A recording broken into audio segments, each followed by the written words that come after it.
the dark, kindle the spark in me.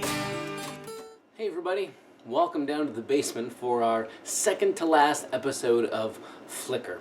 As we're getting near the end of the sayings of Jesus, there's some sort of summary things that Jesus pulls together here at the very end. And almost the last thing Jesus has to say at the end of this group of teaching are words that are, again, probably pretty familiar. Jesus says, anybody who listens to Jesus' teaching and does what he says is like somebody wise who built their house on rock that was solid. So I've taken the liberty of constructing a little Lego house to do an experiment. There it is, delightful Lego house with a door and some windows, that kind of thing. We've got ourselves a good old sort of solid foundation for it. Let's get that attached on just like that. There we go.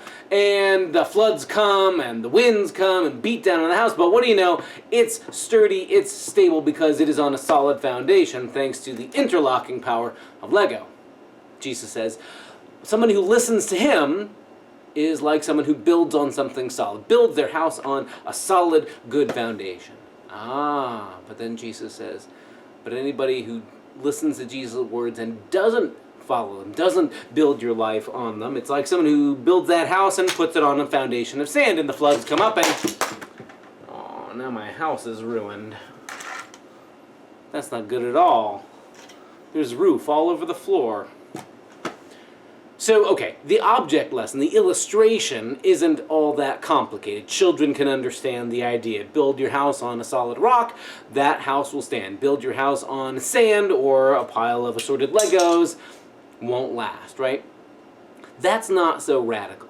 In fact, even the idea of sorting out that there's a right path and a wrong path, a good path and a foolish path, or a wise path and the path of folly, that's not even really that new of an idea. The Hebrew Scriptures, the Old Testament, is full of that kind of talk, that kind of thinking. From the Psalms to the Proverbs, throughout the Old Testament, there's this idea that there's a wise path and a foolish path in life. And over and over and over again, the writers of the Scriptures say things like, hey, choose the wise path. Hey, choose the good path. God even says to the people at the end of Deuteronomy, before they enter the Promised Land, see, I've set before you two choices, life and death, blessing and curse. And after sort of laying out, there's this good path to live on, and there's this terrible path, God says, as though you needed the reminder, choose life, choose the path of life. This should be obvious.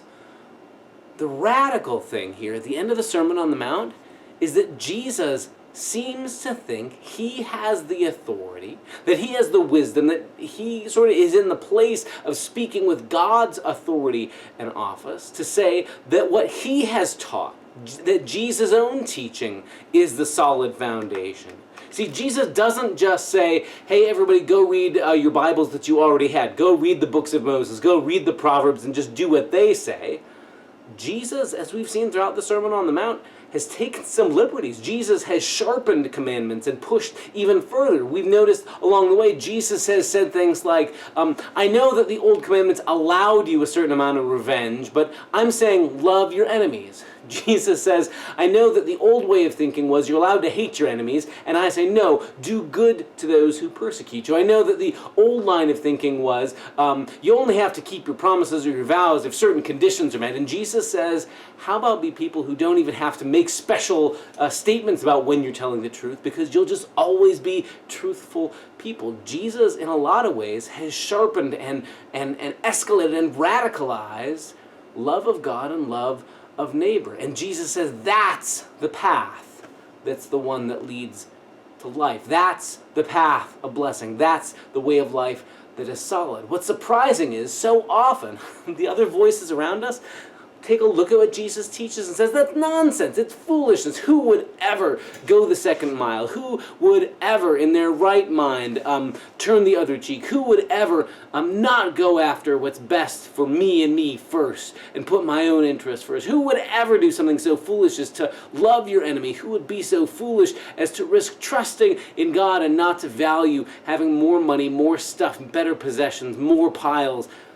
And yet Jesus is convinced his way of life really is what is genuinely good. His way of life turns out to be the solid foundation, even if the rest of the world thinks it's nonsense. That's the leap If we're going to be followers of Jesus, we have to be willing to say Jesus' way of life is our kind of wisdom, even if the rest of the world says it looks nonsensical. That's a really important idea. In fact, the early church recognized it. So you get in Paul's letters, for example, in his letters to the Corinthians, he'll say, God's foolishness is wiser than human wisdom. And that God's strength, God's weakness is even stronger than human strength. And that God's way of saving, God's way through Jesus looks like utter foolishness. It looks like foolishness to say that God saves the world through the suffering love of a cross. It looks like foolishness to say the way to victory is in laying down our lives. It looks like foolishness to say the meaning of life isn't to acquire more for me and to put me and my group first, but to lay down our lives in love for others. And yet we're dared to live and to believe it's true that Jesus' way of life really is the solid foundation, really is the solid ground to build our lives on.